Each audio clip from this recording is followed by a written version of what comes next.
Kinabukasan, ganadong gumising ang lahat.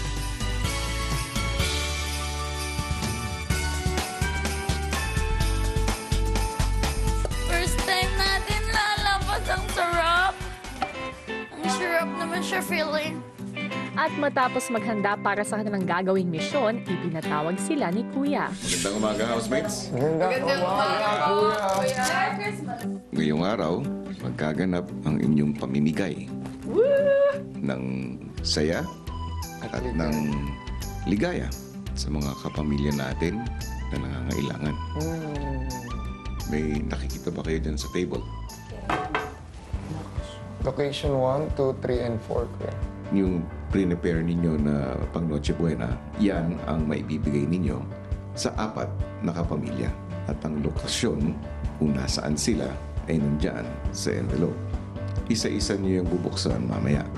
Pero maliban doon, naghanda rin kayo ng gift packages, hindi ba? Yung nasa balde. Opo.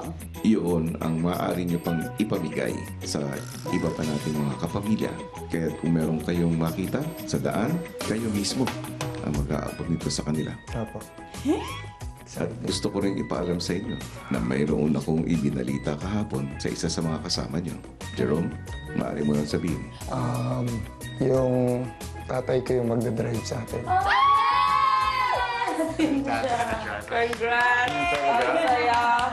So, housemates, it's gonna be a Christmas road trip para sa inyo. Habang sa labas kayo, hindi kayo maaari makilala na kayo ay ang aking housemates. Kaya, nariyan, binigyan ko kayo ng Santa outfit. Handa naman kayo magbigay ng saya. Yes! Enjoy! Thank you! And good luck!